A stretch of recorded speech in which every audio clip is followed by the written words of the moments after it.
Hello,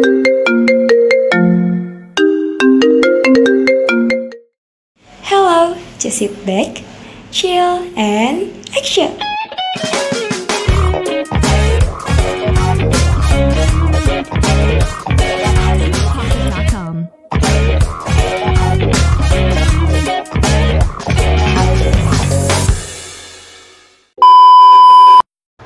Assalamualaikum warahmatullahi wabarakatuh. Welcome to Pharmacast, Farmasi Podcast. Gimana nih teman-teman kabarnya? Semoga sehat selalu ya. Wah, gak kerasa nih, tiba-tiba kita udah di episode keempat nih. Yang mana ini merupakan episode terakhir nih di season ini. Lumayan agak sedih nih, tapi hari ini kita bakal membahas tema-tema yang sangat seru nih teman-teman. Sebagai mahasiswa farmasi nih, pasti kita udah gak asing banget nih dengan yang namanya ISMA Farsi atau Ikatan Senat Mahasiswa Farmasi Seluruh Indonesia. Tentu menjadi privilege atau kebanggaan sendiri nih bagi kita kalau misalnya kita bisa gabung ke ISMA Farsi.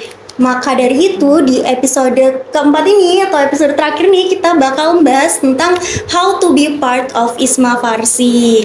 Jadi hari ini kita membawa dua narasumber yang sangat relate nih dengan pembahasan kita hari ini. Ada Kak Alvina Kusumastuti selaku staf ahli kaderisasi ISMA Farsi Jogosepur periode 2020-2022 dan juga Kak Tiara Aulia Rahman selaku staf Korwil kaderisasi ISMA Farsi Jogosepur 2022-2024. Halo Kak Alvina dan Kak Tiara. Halo. Gimana nih kabarnya Kak Alvina dulu nih, boleh? Oke, dulunya selamat sore ya Sobat Pharmacast semuanya.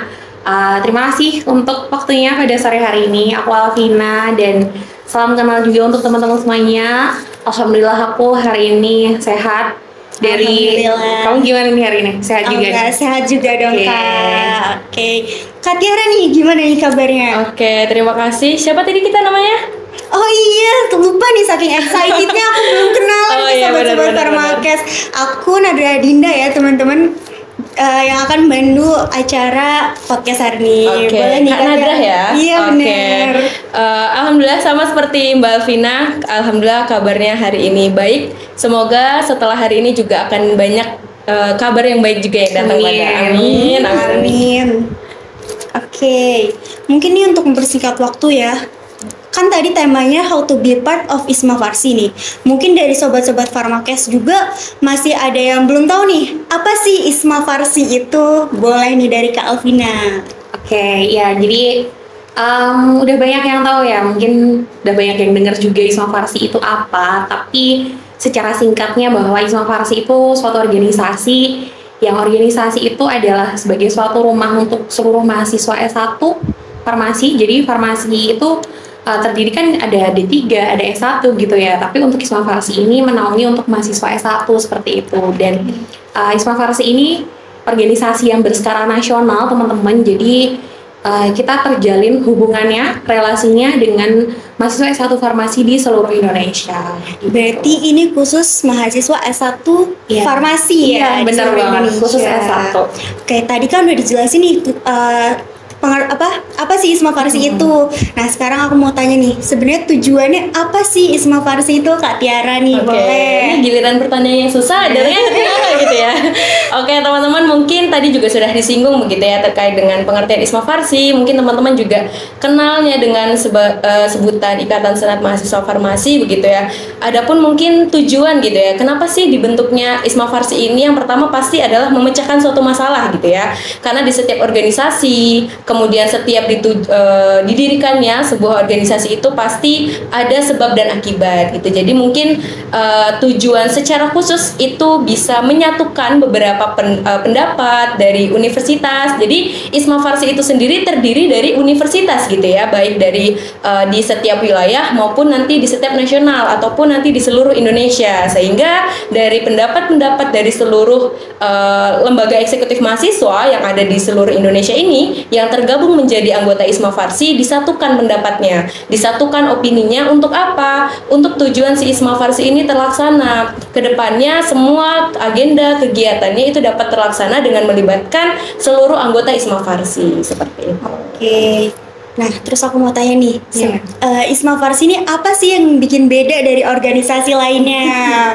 Boleh nih Kak Alvina. Ya, jadi mungkin kalau beda dari organisasi lain, kita bandingin sama organisasi yang ada di dalam kampus ya. Jadi kan kalau Isma Farsi itu organisasinya eksternal atau di luar kampus. Yang bikin beda, yang jelas pertama kali beda adalah secara keanggotaan. Ya, kalau misalkan di dalam kampus ya anggota Isma Farsi itu berbeda. Karena kalau di organisasi di dalam kampus itu hanya beranggotakan internal kampus saja. Tetapi kalau kita di Isma Farsi, kita akan beranggotakan dari Sabang sampai Merauke. Jadi banyak banget. Nah, disitulah yang bikin beda gitu. Ketika kita ada di Isma Farsi, kita bisa kenal dari Sabang sampai Merauke. Relasi kita juga banyak. Jadi mungkin itulah yang membedakan Isma Farsi dengan mungkin organisasi-organisasi yang ada dalam kampus lainnya. Oke, tadi kan Kak Alvina menyinggung kalau ini nih banyak banget kan. Aku penasaran ada berapa sih lembaga eksekutif mahasiswa di Isma Farsi ini? Oke. Boleh? Kayaknya itu Kak Tiara deh yang Boleh, kita Kak Tiara sih sih. jabat gitu ya. Pertanyaannya susah-susah gitu ya. Oke teman-teman, mungkin kalau tidak salah, takutnya salah juga begitu ya. Sampai dengan hari ini ada sekitar 114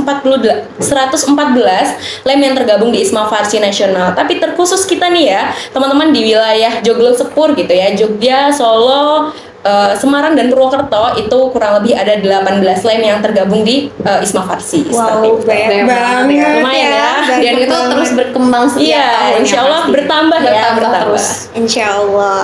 Nah, terus aku penasaran juga nih, dalam kepengurusan Isma Farsi itu terdiri dari apa aja sih Kak?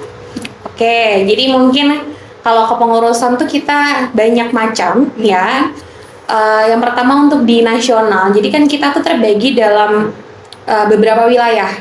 Karena kan Isma Farsi seluruh Indonesia, tidak mungkin dong pengurusnya itu bisa mencakup seluruh Indonesia. Maka dari itu Isma Farsi ini juga terbagi dalam beberapa wilayah. Sehingga untuk kepengurusan itu juga terbagi dua. Nah, kita mulai dari yang pertama dulu nih, yang nasional gitu ya. Boleh. Kalau di nasional itu tuh kepengurusan Isma Farsi itu tuh ada beberapa bagian juga. Yang pertama itu ada bagian badan pengawas namanya. Nah, badan pengawas itu dia bekerja sebagai pengawas atau legislatif. Ya, kalau di Trias Politika itu legislatifnya seperti itu. Nah, selain ada badan pengawas, tentunya sebagai badan legislatif, itu juga ada eksekutifnya. Nah, eksekutifnya itu terdiri dari sekretaris jenderal dan juga jajarannya. Nah, sekretaris jenderal ini di bawahnya banyak banget nih. Ntar kalau dijabarin kayaknya 2 hari nggak selesai ya kan. Saking banyaknya gitu ya. Jadi sekretaris jenderal tuh dia ada beberapa bagian juga yang membantu. Ada staf sekjen. Setelah itu nanti dari staf sekjen juga masih banyak juga bagian-bagian yang membantu juga kayak gitu. Nah, selain itu ada juga di wilayah. Nah, di wilayah itu karena kita namanya wilayah, berarti dia akan dipimpin oleh seorang koordinator wilayah. Kalau tadi kan di nasional yang memimpin adalah sekretaris jenderal nih. Nah, kalau di wilayah itu yang memimpin adalah koordinator wilayah. Nah, koordinator wilayah di sini dia juga sama, punya beberapa subbagian yang akan membantu, yaitu dia punya staf korwil kayak gitu, dan juga tentunya ada tim staf korwil. Dan yang paling penting dan paling utama dari bagian Isma Farsi adalah lembaga eksekutif mahasiswa. Betul. Karena di Isma Farsi itu kan terdiri dari seluruh lembaga eksekutif mahasiswa yang tergabung di dalamnya. Sehingga komponen utama yang ada di Isma Farsi itu sebenarnya lembaga eksekutif mahasiswa itu. Dan untuk teman-teman yang tadi mungkin ada dari badan pengawas, ada dari sekretaris jenderal, terus habis itu staf sekjennya, korwilnya dan lain-lain, itu hanyalah seseorang yang diberikan tanggung jawab untuk mengelola organisasi ini. Tetapi pada dasarnya yang memiliki organisasi ini ya seluruh lembaga eksekutif mahasiswa kayak gitu.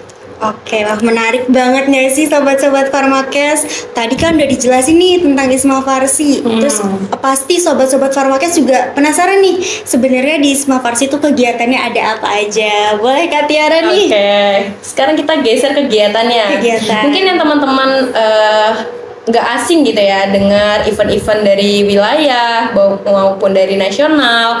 Ada mungkin contohnya Rakernas, kemudian ada Rakerwil. Mungkin itu sebagai organisasi. Mungkin di BEM juga ada yang namanya rapat kerja ya. Yeah. Rapat kerja, terus ada juga kongres begitu ya. Cuman kalau untuk di Isma Farsi sendiri namanya ada Rakerwil, rapat kerja wilayah. Begitu juga di nasional, Rakernas, rapat kerja nasional. Kemudian juga ada Muswil. Selain dari event-event kan juga setiap tadi ya Mbak Alvina juga sudah singgung ada beberapa staf ahli gitu ya, ada beberapa staf korwil ataupun staf sekjen yang khususnya pasti mempunyai program kerja. Nah, dari program kerja itu ada mungkin beberapa yang diikuti oleh masyarakat luas atau mahasiswa umum atau bahkan melibatkan seluruh lem yang tergabung di Isma Farsi seperti itu. Mungkin kalau hari ini kita diundangnya sebagai staf ahli kaderisasi gitu ya, mungkin kegiatan yang teman-teman ikuti terkhusus mungkin anak-anak farmasi gitu ya, pasti ada yang namanya LK1 atau biasa kita kenal dengan UPLF. Nah, itu salah satu kegiatan yang diselenggarakan oleh dari kaderisasi seperti itu. Nah, setelah LK1 yang dilaksanakan oleh LEM, kemudian ada LK2. Nah, teman-teman biasanya itu kenalnya dengan RPLF regional. Jadi memang tingkatnya adalah di tingkat wilayah. Nah, kemudian apakah cuma sampai di LK2 saja? Nah, kita lanjut nih di LK3 gitu ya. Kita lanjut di LK3 ada IPLF. Nah, di tahun ini juga kalau nggak salah host tendernya dari teman-teman UAD seperti itu ya. Keren banget. Sangat istimewa begitu ya, ada di Yogyakarta. Jadi kegiatan LK3-nya sendiri itu ada di Universitas Ahmad Dahlan seperti itu. Banyak banget nih kegiatan-kegiatan yang menarik ya di Isma Farsi, Kak. Nah, terus aku penasaran banget nih, di Isma Farsi itu punya nggak sih program unggulan atau inisiatif khusus yang membedakan dari organisasi lain tadi? Oke, aku jawab dulu ya. Ya, jadi mungkin kalau program unggulan tentunya di dalam setiap periode atau setiap kepengurusan itu pasti memiliki program unggulan sendiri-sendiri gitu kan. Mungkin kalau aku dengan program unggulannya dari Tiara itu akan berbeda, akan tetapi pada intinya bahwa Isma Farsi itu selalu memperjuangkan aspirasi mahasiswa farmasi. Itu yang menjadi ciri khas dari Isma Farsi itu sendiri. Jadi ketika kita ada suatu permasalahan, ya entah itu mencangkup untuk dari mahasiswa farmasi atau bahkan mungkin keprofesian, itu kita juga akan bergerak secara tegas, cepat dan nyata untuk menyalurkan aspirasi-aspirasi itu. Jadi karena Isma Farsi ini adalah organisasi pergerakan teman-teman, sehingga itulah yang menjadi pembeda bahwa Isma Farsi ini bukan hanya sebagai organisasi yang ya ibaratkan sebagai kita wadah untuk berproses seperti itu, tidak, tetapi kita juga memperjuangkan aspirasi mahasiswa maupun aspirasi masyarakat farmasi gitu. Oke, nah terus nih Kak, tadi kan udah dijelasin panjang lebar nih. Terus sebenarnya ada nggak sih peran Isma Farsi bagi masyarakat dan mahasiswa farmasinya itu sendiri nih Kak? Kak Tiara boleh nih. Ini kayaknya pertanyaannya ganti-gantian gitu ya. Oke.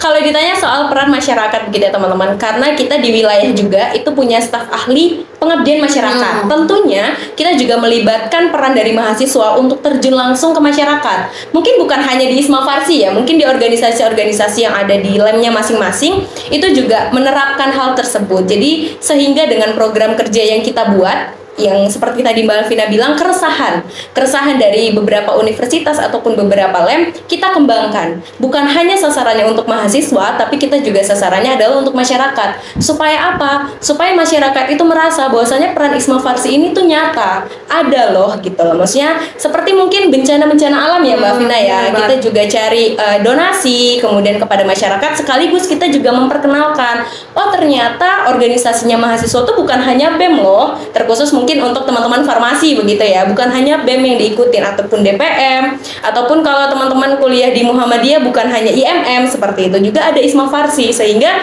bukan hanya mahasiswa yang mengenal Isma Farsi, tapi harapannya masyarakat juga mengenal melalui apa? Melalui program kerja yang disusun seperti itu. Oke. Kemudian nih aku mau tanya, apa sih sebenarnya motivasi kakak gabung di Isma Farsi? Pasti sobat-sobat Farmakes tuh semuanya pada penasaran. Boleh mungkin dari Kak Alvina dulu. Oke, mungkin kalau bicara motivasi ini udah agak lama ya, di 2018 nih. Iya, betul-betul. Ya, jadi motivasi aku yang pertama, kenapa sih aku pengen gabung di Isma Farsi? Sebenarnya waktu itu tuh ada seseorang juga pengurus demisioner di Isma Farsi yang kebetulan waktu itu saya ikut salah satu event Isma Farsi Wilayah Jeblosepur gitu, dan saya melihat kepengurusan yang udah demisioner saat ini itu tuh ada rasa luar biasa ya orang-orang ini gitu, luar biasa nih Mas Mbak ini, mereka bisa meluangkan waktunya, meluangkan hati pikirannya untuk apa? Untuk bisa membersamai seluruh mahasiswa farmasi. Dan tentunya saya melihat luar biasanya organisasi Isma Farsi khususnya di wilayah Joglospur, karena kan waktu kita maba otomatis yang akan kita kenal pertama kali kan di wilayah ya. Nah jadi pada saat itu saya harus bisa nih jadi seperti Mas Mbak itu gitu. Jadi lebih ke apa ya, melihat orang lain sih waktu itu motivasinya. Tadi kan dari Kak Alvina, Kak Tiara nih, apa sih motivasinya nih Kak? masuk di Isma Kalau Farsi? bicara soal motivasi sebenarnya nggak ada. Tapi balik lagi semuanya itu adalah tanggung jawab gitu ya teman-teman. Jadi singkat cerita, yang mendorong gitu ya, mendorong saya untuk bisa bergabung di Isma Farsi adalah ya ini gitu. Maksudnya Mbak Alvina sendiri gitu ya. Maksudnya memang dari dulu prinsip saya adalah penilaian itu selalu datang dari orang lain gitu ya. Walaupun memang kita juga tidak bisa pure terima apapun penilaian dari orang lain. Cuman memang pada saat itu saya ingat sekali teman-teman, pada saat P2K di Fakultas Farmasi sendiri di UAD seperti itu, saya ditemui nih gitu ya di depan di lantai 3 CBT. Ditanya, ayo Tir, gimana daftar gitu, daftar. Setelah mungkin memang diyakini dan merasa Mbak Alvina itu melihat saya memiliki potensi dan mampu gitu ya, mampu membawa potensi yang saya punya ke wilayah, akhirnya jadi saya termotivasi dengan ucapan-ucapan dari Mbak Alvina, sehingga saya pikirkan kembali, mungkin saya juga minta doa dari orang tua saya untuk bisa berkembang di wilayah juga. Alhasil sampai sekarang ya udah mau nggak mau ini sebuah tanggung jawab. Benar. Ini semua ada dorongan dari beberapa pihak juga, sehingga ya udah memang ini udah jalannya gitu. Dan harus diselesaikan. Iya. Bener banget. Habis ini sobat-sobat Farmakes langsung pada tertarik ya habis dengerin motivasi dari Kak Alvina dan Kak Tiara. Nah, terus kan tadi udah motivasi nih. Aku penasaran gimana sih proses awalnya gabung ke Isma Farsi. Oke, aku dulu nih. Boleh. Jadi proses awalnya tuh ini ceritanya agak lucu sebenarnya teman-teman. Jadi pada saat itu di 2018 saya tuh ikut UPLF atau LK1 ya, ya itu tahapan pengkaderan di tingkat universitas. Tadi udah diceritain tuh tahapnya apa aja gitu kan. Nah pada saat itu saya mengikuti, jujur saya hanya yaudah gitu ikut aja gitu kan diwajibin soalnya kan, dia udah ikut aja tanpa terasa ternyata ketika saya mengikuti kegiatan tersebut saya pelan-pelan tuh bisa mengikuti itu dengan baik gitu. Saya merasa kok saya bisa mengikuti ini ya, berarti kan ada suatu hal beda nih yang saya rasakan nih gitu. Setelah selesai proses tahapan LK1, kebetulan waktu itu koordinator wilayah di periode 2018-2020 di atas saya itu tuh dari UAD juga. Nah sehingga waktu itu UAD ada acara Sarasehan. Sarasehan itu adalah salah satu event wilayah yang dimana dia bisa memperkenalkan lah pengurus barunya, memperkenalkan koordinator wilayah yang baru kepada anggota-anggota. Nah waktu itu tuh saya diajak nih sama gubernur yang saat itu menjabat, Kak Rudi. Mungkin nanti kalau Kak Rudi nonton makasih ya udah ngajak saya waktu itu. Jadi tuh diajak untuk ikut Sarasehan. Nah di situ yang saya bilang tadi bahwa di event Sarasehan itu saya melihat demisioner senior saya pada saat itu tuh saya langsung termotivasi. Wah luar biasa banget nih Mas Mbaknya, keren banget gitu kan. Waktu itu mereka berdiri di depan dengan keberaniannya untuk bisa ada di Isma Farsi. Nah mulai dari situ saya mulai mempelajari apa itu Isma Farsi. Saya mulai mencari tahu sampai saya waktu itu menjadi delegasi dari BEM Farmasi UAD untuk ikut di Rakernas. Waktu itu di Bali Rakernasnya. Nah, di Rakernas itulah saya melihat Isma Farsi secara keseluruhan, secara luas ya, dengan semua kepengurusannya, semua apa ya, hal-hal yang harus dikerjakan dan tentunya dengan semua problematikanya. Nah, jadi dari problematika itulah aku tuh terketuk kayak aku besok harus bisa nyelesain masalah ini. Ya, jadi ada hal-hal yang penasaran gimana sih kok sampai ada masalah seperti ini. Makanya aku besok harus bisa untuk nyelesain masalah ini gitu. Nah, mulai dari pulang Rakernas itu, habis itu kan kalau Isma Farsi itu berjenjang ya. Jadi banyak event-event yang akhirnya aku ikutin juga. Habis itu nanti aku ikut LK2 waktu itu setelah Rakernas, setelah ikut LK2 aku ikut PIMVI di Banjarmasin, ikut di RTT. Nah, setelah dari situ banyak kegiatan-kegiatan yang aku ikutin juga, dan tentunya juga disupport dari teman-teman BEM gitu. Jadi beruntung banget waktu itu bisa bergabung di BEM Farmasi UAD karena sangat mensupport kader-kadernya gitu ya untuk bisa berkembang di Isma Farsi. Dan ya setelah dari PIMVI habis itu lanjut ke LK3. Alhamdulillah bisa dapat kesempatan bisa lanjut ke LK3 waktu itu di Depok LK3-nya. Dan setelah pulang dari LK3 ya sudah gitu. Langkah apa yang bakal aku ambil, tapi sejujurnya sebelum dari pergi ke LK3 pun saya udah punya apa ya, motivasi lah, punya motivasi untuk menjadi seorang pengurus seperti itu. Tapi niat dan juga motivasi itu lama-lama juga akan terbentuk semakin banyak seiring kita mengikuti berbagai macam kegiatan kayak gitu.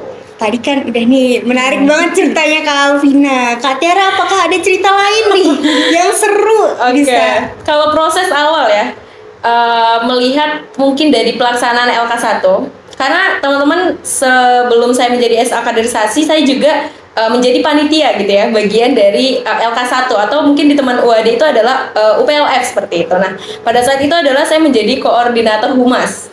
Nah, di koordinator humas itu kan pasti kita melihat pemateri gitu ya. Nah, pematerinya itu ada Mas Hildan selaku sekjen pada saat itu, kemudian juga ada Mbak Alvina pada saat itu mengisi persidangan, ya persidangan. Kemudian ada Mbak Oda dari Universitas Muhammadiyah Purwokerto. Jadi yang melihat itu, oh ternyata ikut Isma Farsi itu adalah jalan-jalan ya, gitu loh. Jadi, oh ternyata saya ikut Isma Farsi nanti bisa kemana-mana. Tiket jalan-jalan gratis. Iya benar. Apalagi maksudnya kita juga ketika datang itu ketemu sama banyak mahasiswa yang ada di dalam itu kan adalah mengobati rasa rindu lah ya, istilahnya tuh rindu gitu. Jadi ketika melihat Mbak Odah mungkin ya, Mbak Odah, kalau ada Mbak Odah, halo Mbak Odah, nanti kalau nonton, maksudnya ketika melihat Mbak Odah dari Purwokerto mau loh ke UAD gitu ya, ngisi materi jauh-jauh di hari libur untuk mengisi. Kenapa aku nggak bisa gitu loh? Kenapa orang lain bisa, kenapa aku nggak bisa gitu? Sehingga dengan adanya melihat Mas Hildan datang ke UAD, kemudian ada Mbak Oda datang ke UAD dan Mbak Alvina pada saat itu sudah lulus ya Mbak ya? Iya, sudah lulus. Nah sudah lulus masih bisa menyempatkan waktunya demi apa? Demi ketemu kadernya seperti itu. Oh ternyata beriring waktu gitu, ternyata ini loh rasanya gitu. Jadi ketika melihat itu, oh memang ini sudah jalannya, oh memang ini sudah tujuannya, pantesan hari itu Mbak Alvina datengin saya gitu ya, datengin saya, oh ternyata tuh ini toh rasanya. Sehingga sampai dengan sekarang, oh jadi kayak ngerasa di setiap universitas, oh ternyata setiap lem itu punya kulturnya masing-masing. Jadi kayak terobati ya, istilahnya dikenal banyak orang gitu ya Mbak Alvina ya. Jadi dikenal banyak orang, ketemu di UMP, orang baru. Iya, ketemu orang baru. Oh Kak Tiara, jadi kalau saya disapa gitu. Jadi kayak cukup seneng juga gitu. Jadi akhirnya ya udahlah, udah mantap nih, udah mantap. Sehingga itulah yang membuat jalannya proses sehingga sampai saya di SA kaderisasi sekarang ya semua itu dukungannya dari Mbak Alvina gitu. Jadi memang dari proses awal pun nanti sampai demisioner kayaknya sampai demisioner tahun 2024 itu yang melatar belakangi perjalanan saya adalah Mbak Alvina. Dan ada fun fact menarik nih teman-teman. Jadi saya kan SA kaderisasi di periode 2020-2022. Kak Tiara SA kaderisasinya 2022-2024. Dan yang jadi SA kaderisasi di atas saya 2018-2020 itu juga dari WAD. Nah, luar biasa di WAD 3 periode ini menjabat sebagai staf ahli kaderisasi wilayah, belum terputus nih. Tapi semoga segera terputus ya. Bosan ya WAD. Oke, nah terus nih gimana sih? Ada nggak sih perubahan setelah masuk ke Isma Farsi dan sebelum masuk ke Isma Farsi nih? Boleh mungkin Kak Alvina? Oke, kalau perubahan tentunya dalam diri saya ada perubahan yang luar biasa. Pasti ketika kita dulu maba, kita pasti jadi orang yang penakut, bener banget, gak berani ya kan, gak berani ngomong di depan dan lain sebagainya. Tetapi setelah saya bergabung di Isma Farsi, mau tidak mau, iya kan, mau tidak mau kita harus berbicara, mau tidak mau kita harus ngomong. Dan itu semua melatih public speaking, mental, dan juga knowledge kita juga akan bertambah. Karena ketika kita di Isma Farsi, kita tidak hanya berdiskusi dengan mahasiswa, kita juga mungkin berdiskusi dengan mungkin pihak-pihak lain yang tentunya itu juga akan menambah wawasan kita. Nah, dari situlah manfaat-manfaat itu yang akhirnya saya dapatkan ketika saya membandingkan diri dulu 2018 ketika saya menjadi maba, dan sekarang di 2023 setelah saya menyelesaikan tanggung jawab di Isma Farsi, ada perubahan yang cukup signifikan di diri saya. Mungkin kayak gitu sih. Oke, nah terus nih Kak, kan tadi udah panjang lebar banget nih cerita-cerita kegiatan-kegiatannya di Isma Farsi. Nah, pasti sekarang nih sobat-sobat Farmakes yang nonton penasaran apa sih persiapan dirinya yang harus disiapin kalau misalnya mau join Isma Farsi nih. Boleh ya. nih. Oke, mungkin untuk kepengurusan berikutnya gitu ya teman-teman. Walaupun memang tidak diwajibkan setiap lab untuk mengirimkan, maksudnya untuk next periode, tapi harapannya nih teman-teman UAD terkhusus yang nonton nih ya, harapannya adalah kita yang ke wilayah melanjutkan melanjutkan. Kemarin kita ada SA kaderisasi, kemudian ada SA internalnya juga, ada Kadani begitu ya. Harapannya besok di periode berikutnya ada 4 ataupun 3 gitu. Nah, kemudian apa sih yang harus dipersiapkan? Sebenarnya bukan yang persiapan secara material ataupun secara uang gitu ya, bukan. Tapi memang lebih ke mental. Karena teman-teman yang menghadapi, mungkin kalau di BEM hanya menghadapi beberapa angkatan. Mungkin yang sekarang kan saya angkatan 21, nanti menghadapi angkatan 20, 22, 23, atau paling nanti 24. Tapi ketika teman-teman bergabung di wilayah, bukan hanya angkatan, tapi beberapa universitas. Satu fakta teman-teman, ketika saya bergabung di Isma Farsi, kali pertama itu saya langsung mengurusi lem yang sangat luar biasa gitu. Sempet nangis gitu ya, karena memang mentalnya belum kebentuk gitu kan. Mentalnya belum kebentuk. Jadi sehingga bukan menakutkan justru teman-teman, Kak Tiara malah nakut-nakutin, bukan. Tapi itu justru teman-teman jadikan tantangan ataupun motivasi ke depannya. Kak Tiara waktu itu pernah mengalami, pasti di setiap periode itu punya masalahnya masing-masing seperti itu. Jadi ketika teman-teman dirasa sudah memang pure ingin mau gitu, yang pertama adalah niat. Itu pasti niat. Kemudian keyakinan dari diri sendiri. Dan kemudian adalah mental. Mental itu harus dipersiapkan karena kita nggak tahu beberapa lem ini punya masalahnya apa saja. Karena kan kita melibatkan, terkhusus mungkin Joglo Sepur itu melibatkan 18 lem. Sehingga saya perhatiannya ke 18 lem, bukan hanya mungkin ke UAD saja, bukan. Jadi memang kita harus melibatkan seluruh pikiran, tenaga, kemudian mental, semuanya harus diserahkan kepada lem. Seperti itu. Supaya apa? Dari teman-teman lem tuh merasa dianggap sama SA kaderisasinya, dianggap sama korwilnya, dianggap sama sekjennya. Seperti itu. Berarti mental harus benar mental. Nah, wah nggak kerasa banget nih Kak. Udah lama banget kita ngobrol tentang Isma Farsi. Padahal masih banyak banget ya. Mungkin habis ini sobat-sobat Farmakes ini langsung gebu-gebu nih buat join di Isma Farsi. Semoga ya. Amin. Mungkin dari Kak Alvina nih, apakah ada closing statement nih? Oke, untuk sobat Farmakes semuanya gitu ya. Jangan pernah ragu untuk melangkah, karena belum tentu keraguan yang teman-teman pikirkan itu akan menghambat teman-teman, tapi bisa jadi keraguan itu adalah suatu batu loncatan teman-teman untuk bisa berproses lebih tinggi lagi.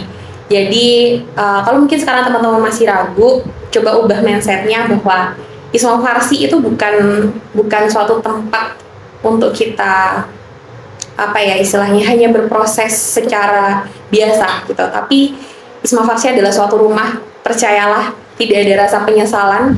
Dari keraguan yang awalnya sangat besar itu nanti akan berbuah manis untuk Isma Farsi dan untuk diri teman-teman. Jadi ayo buat teman-teman semuanya, kalau misalkan memang teman-teman punya minat, punya niat, punya kesempatan untuk bisa bergabung menjadi kepengurusan di Isma Farsi mungkin, atau bisa mengikuti kegiatan-kegiatan di Isma Farsi, bergabunglah. Jangan pernah teman-teman menyanyiakan kesempatan yang ada, karena jujur ketika saya demisioner di tahun 2022 kemarin, saya masih merasa kurang, saya masih merasa belum cukup waktu selama 2 tahun saya menjabat. Jadi please teman-teman yang mungkin dari sekarang punya kesempatan, jangan sia-siain itu.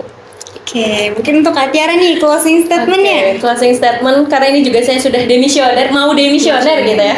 Mau demisioner, harapannya teman-teman yang pengen memang niatnya ke Isma Farsi, marilah disiapin dari sekarang. Misalnya segala tadi yang sudah saya sempat singgung terkait dengan mental, pikiran, monggo dipersiapkan dari sekarang.